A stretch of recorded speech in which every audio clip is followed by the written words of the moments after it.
நண்பர்கள் அனைவருக்கும் வணக்கம். Sunday positivity. நான் ஹனி செந்தில் பேசிகிட்டு இருக்கேன்.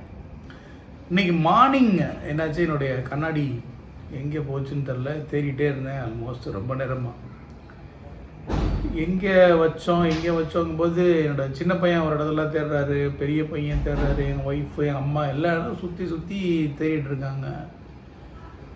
இதில் வந்து நேற்று வெளில போயிட்டதுமே கார்லேயே வச்சுட்டு வந்துட்டிங்களா அங்கேன்னு போட்டு காரில் போயிட்டு ஒரு தேடல் இது போயிட்டே இருக்குது. அப்புறம் ஒரு கட்டத்தில் யோசிக்கும் போது காலைல எழுந்திரிச்சு என்ன பண்ணோம், எங்கேயா வச்சோம், ஓகே நியூஸ் பேப்பர் வாசிச்சுட்டு இருந்தோம், அப்போ வந்து கண்ணாடி இருந்துச்சு, அதுக்கப்புறம் எங்கே மிஸ் ஆச்சு. இப்போது ஒரு வழியாக கண்டுபிடிச்சாச்சு.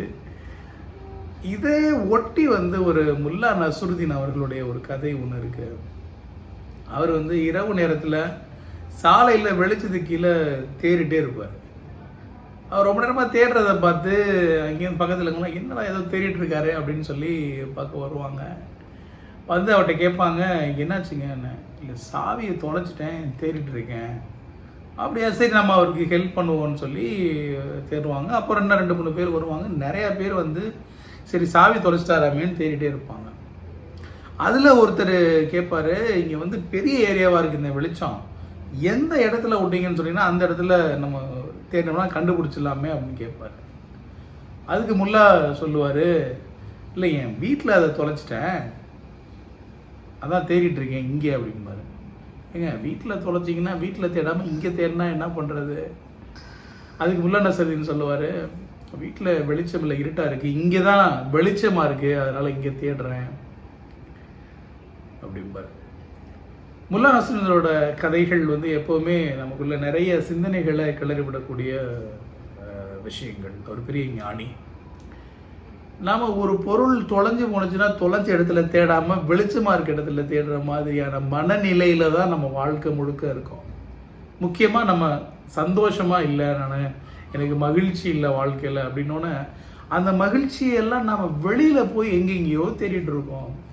ஏதோ ஒரு சினிமா தியேட்டருக்கு போகிறது, ஒரு டிவி பார்க்குறது, இதை வாசிக்கிறது, மொபைல் ஃபோனில் வந்து கண்டினியூஸாக நான்ஸ்டாப்பாக வந்து பார்த்துட்டே இருக்கிறது, இந்த ஆப்பு அந்த ஆப்பு, அப்புறம் வந்து வெளியில் போய் நண்பர்களை பார்த்து அவங்க கூட நிறைய டைம் ஸ்பெண்ட் பண்ணுறது, இது எல்லாமே நிறைய பண்ணி பார்த்து கடைசியில் நம்மளுடைய மகிழ்ச்சி எங்கே இருக்குங்கிறத நம்மளால் கண்டுபிடிக்க முடியாமையே போயிடுது.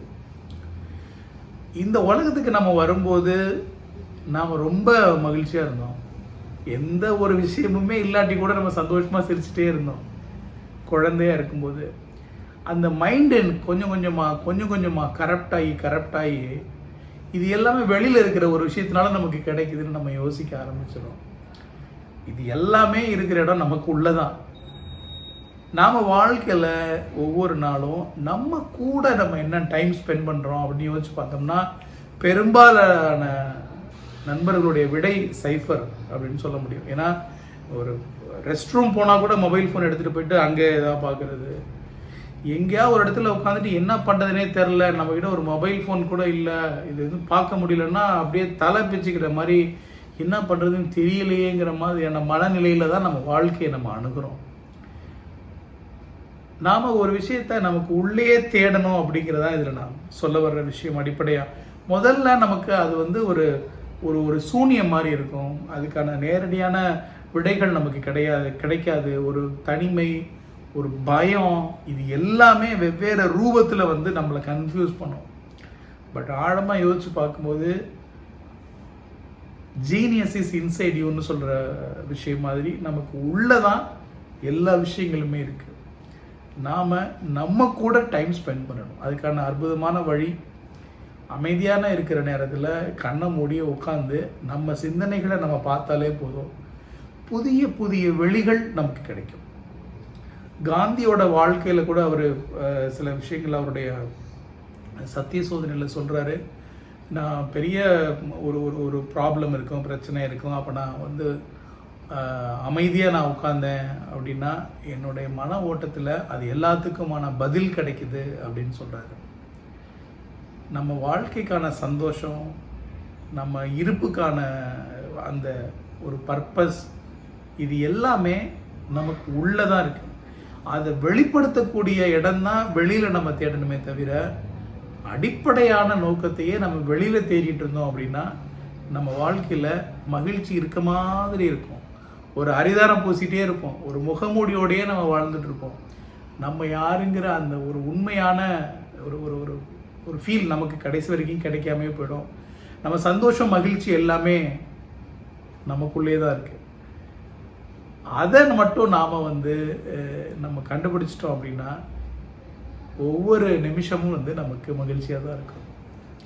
தேங்க்யூ ஸோ மச் ஃபார் வாட்சிங் த வீடியோ. உங்களுடைய வாழ்க்கையில் ஒவ்வொரு நாளும் மகிழ்வு நிறைந்து வழியே என்னுடைய அன்பான வாழ்த்துக்கு. தேங்க்யூ.